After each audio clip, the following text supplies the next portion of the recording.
contra as amigas, que ela jogava basquete, e aí ele abordou ela, sequestrou. E aí passou-se anos, e a família procurando, buscando, e né, sempre ali, nunca desistiu. E, resumindo, ela ficou presa num galpão, tá? E o cara mantendo ela em cárcere privado, estrupando ela todos os dias, ou quase todos os dias. E aí, dessa situação de sofrimento, ela engravidou do Jack. E ela lutou por ele, ela fez de tudo que ela podia, que era possível ali no cubículo. Era um cubículo, era um quadrado bem pequeno. E ela lutou por ele, né? Desde o primeiro momento, assim. É isso que transpassa no filme, né? Ela lutou muito pra ter ele. Porque ele queria, na cabeça do louco lá, ele queria dar embora, jogar em algum canto, deixar em algum lugar. Se livrar da criança. Porque pra ele não tem sentimento. É um psicopata, né? Um psicopata. Qual o sentimento que esse cara tem? É frio, né? Não tem sentimento. Então ele queria se livrar. E ela não, ele vai ficar comigo, deixa que eu cuido, você não precisa nem ver ele. E aí tinha como se fosse um guarda-roupa, né? Como se fosse um guarda-roupa que ela usava como um guarda-roupa, que ele tinha umas frestas assim, que era bem pequeno, e ela colocava ele ali. Então ela protegia. E aí ele foi crescendo. E aí as coisas foram ficando complicadas, porque assim, ó, a única visão que ela tinha do sol, da claridade, melhor dizendo, era uma clarabóia que tinha no teto desse galpão. E eu acredito que ela ficou uns 5 anos, uns 5, 6 anos presa nesse lugar. 5 anos, porque o menino tinha 5 anos, quando eles decidiram dar um passo à frente. Bom, lá nesse cubículo, nesse quadrado, ela fazia de tudo para exercitar o menino. Fazia ele fazer movimentos, né? Para que ele não ficasse atrofiado, doente. Tinha todos os cuidados com ele. Naquele cubículo, naquele quadrado, ela cozinhava, ela lavava roupa, ela tomava banho. Ela fez o que ela pôde, e foi uma coisa assim que deixou bem claro no filme o esforço dessa garota. E aí esse menino, imagina um menino crescer, a sua infância passada dentro de um quarto, dentro de um cubículo, dentro de um quarto não, quarto, é um quarto, é esse galpão. E ele sem saber de nada, foi tirado dele, né, a oportunidade de ver o mundo, né. Então, ele criava tudo pela cabecinha dele, ele tinha uma televisão velha lá, ele assistia desenhos, então ele tinha os amigos imaginários, ele queria um cachorrinho. E ele foi crescendo, e ela sempre ali com amor, quando precisava de alguma coisa, ela pedia pra ele uma calça, uma camiseta, um negócio. E em algumas oportunidades ela tentou fugir, porque ele tinha que abrir pra entrar e sair. Então ele tinha a senha, né? Era trancado por senha, né? Não tinha como tentar quebrar nada, era, né, impossível ali na situação. E aí uma das vezes que ela tentou, acho que tentou empurrar ele para tentar se livrar, ele quebrou o pulso dela, né? Virava e mexia, ele socava ela, porque ele tentava ver a criança, porque ela não deixou ele ter contato nenhum, acredite. Esse menino, ele escutava as situações que aconteciam lá, naquele quarto, porque ele estrupava a garota, e acredito eu que tinha sons e tudo mais. Enfim, ele só escutava a voz desse cara. E aí, resumindo, para não ficar tão extenso esse meu entendimento do filme, desse sentimento de dor, de sofrimento, que ninguém... a pessoa, você tá caminhando, de repente para uma pessoa, te aborda e te leva à força para um lugar que você não sabe onde você tá, você não sabe o que vai acontecer, né? Entendeu? Então, assim, de uma situação, de um sentimento de dor, sofrimento, o Jack simboliza o amor, porque ele é o amor. Ele foi a salvação dessa mulher, dessa menina que se tornou mulher dentro de um quarto, um cubículo, um galpão sujo, fedido, escuro. E aí a situação foi ficando insustentável, e aí ela falou, não, peraí, eu tenho que te contar umas coisas. Ela começou a contar pra ele, olha, esses amigos imaginários são da sua cabeça, lá fora tem um sol, tem pessoas, tem uma rua, tem plantas, tem... Você vive aqui porque esse cara deixou a gente preso aqui, ele me sequestrou, e começou a falar pra ele teve uma crise, né, porque impactou ele, quebrou aquela visão de mundinho que ele tinha. Tudo que ele sabia, tudo que ele achava que ele foi quebrado ali. E ele ficou revolto, né? Não, você tá mentindo pra mim, não sei, e ficou... E por um tempo ali, depois ele foi se achegando, porque eles eram muito grudados, e ele parecia uma menininha, porque o cabelo dele era bem grandão, e ele falava que a força dele estava no cabelo. E ele se aproximou dela, encostou nela e se aquietou e falou, não, vamos tentar, eu te ajudo. Eu te ajudo. E olha a força desse garoto. Eles montaram um plano lá para eles poderem tentar sair daquela situação, daquele quarto. E fingindo que o menino estava passando mal, muito mal. E estava precisando de um socorro médico. Bom, primeiro ponto, eles tentaram isso. Aí o cara chegou, como sempre, né?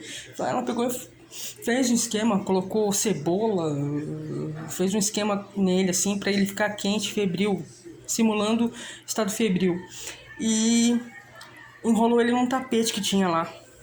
E ensaiou com ele, né? Você vai rodar e vai se libertar do tapete. A primeira pessoa que você vê, você pede socorro. Colocou no papelzinho lá o nome, né? O nome dela, tal, tal, tal.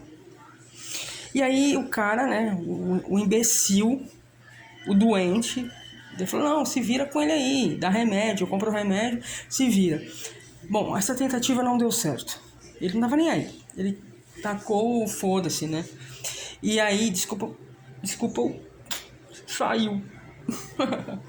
E aí, foram pra segunda tentativa, simulando que ele estava morto, tinha falecido.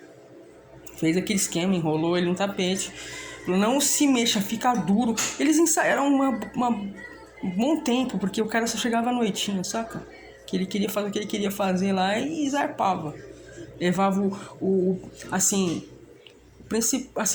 ele levava o que era necessário ali pra ela comer e zarpava. Ele queria comer ela e zarpava. Desculpa o termo aí, mano. Ele chegava à noitinha. E aí esperaram ele chegar. E nessa história deles chegar, eles foram ensaiando. Ó, filho, você... Não, filho, ela não chamava de filho, né? Mas filho, né? Olha, você faça assim. Você faça assado. Né? E você não se mexa. Se faz de morto, não se mexa. Não... E ele era pequenininho, então ela enrolou bastante no tapete. Bom, resumindo, ele conseguiu sair do quarto, porque ele falou, tá, eu vou descartar o corpo. Pegou o tapete e levou até a caminhonete que ele tinha. E passou acho que 3 quarteirões, ele ali no balanço do carro, e para no balanço do carro, e ele foi se mexendo, conseguiu sair. Aí ele ficou um tempão, em vez de ele ter ação, né, que acho que qualquer pessoa teria ação de pular ou pedir socorro, perna pra quem te quer, ele ficou impactado assim, ó, admirando o céu, que ele nunca tinha visto. As folhas, quando mostrava a folha caindo assim, ó, na cena do filme, mostrava a folha e os bichinhos, aí tal, aquela confusão nele, né? Ele ficou confuso mentalmente.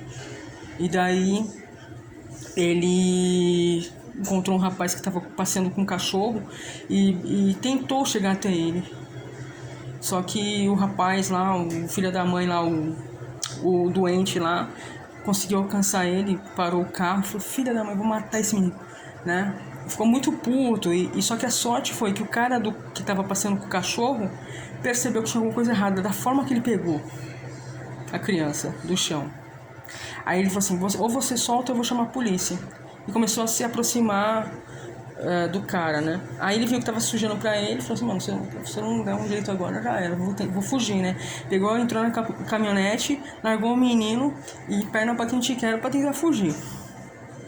Aí chamaram a polícia, foi todo um forfé. E, enfim, a polícia chegou, enfiou o menino no carro e começou a fazer perguntas pra ele. Aí eles perceberam que tava estranho, né? Que o menino não sabia as informações, da onde você tem, qual é o nome da sua mãe, onde você mora. E eles ficaram dando volta, né? No quarteirão. Porque ele começou a falar o que ele conseguia lembrar. E ele falou assim, eu contei as paradas que o carro deu, que a caminhonete tinha dado. Foram 3 quarteirões. Aí a policial, super inteligente, deu a sacada e falou, peraí, você tá... você parou na terceira. São 3 quarteirões, tá? No terceiro, né, na terceira vez do farol, né? Então ela falou assim, peraí, você tá perto. E começou a puxar assunto com ele, com muita leveza, com muito cuidado. E aí ele foi falando. Falei assim, mas aonde você? Eu falei, é um quarto, é um lugar, tal, eu e minha mãe. Eu e minha mãe, que ele falava, eu e minha mãe, né? Que nem eu falava. Eu e minha mãe. E aí ela falou, mas o que tem lá? Como é lá? Eu falei, tem uma claraboia. Aí ela acionou as outras polícias, né? Pediu reforço e falou, gente, vamos procurar uma casa aqui entre nas extremidades do quarteirão e vamos procurar uma casa que tenha uma claraboia, um local que tenha. E conseguiram achar o local, libertaram a menina e tal. E o processo segue. Aí a família é chamada, tudo. Passa-se o processo do hospital. Ele se examina para ver toda a condição do menino, né? Para ele se acostumar com a realidade. Essa coisa de estar no movimento da rua, né? Porque ele não tem imunidade. Ele ficou preso a vida inteira dentro de um quarto. E aí tá. Aonde que eu quero chegar? Tá. Aí teve a crise da menina, que ela não sabia o que fazer, ela tentou tirar a vida, né? Porque ela se via numa situação que a vida dela tinha acabado, né? Ali, o que ela ia fazer? Como que ela ia recomeçar? Passaram várias coisas pela cabeça dela e ela acabou tentando tirar a vida, né? E também pelo desespero de ver um menino tão apegado. Porque ele não tinha um monte de brinquedos, né? E ele não interagia com ninguém. Ele vivia naquele mundo particular. E aí, pois bem, a menina tentou tirar sua vida e foi pro hospital, ficou um tempo fora. Aí ele pegou e falou assim pra mãe da garota, a avó dele, né? Falou assim, quero ajudar minha mãe. Então eu vou tirar meu cabelo. Você me ajuda a cortar meu cabelo? Né? Vó, você me ajuda a cortar o cabelo?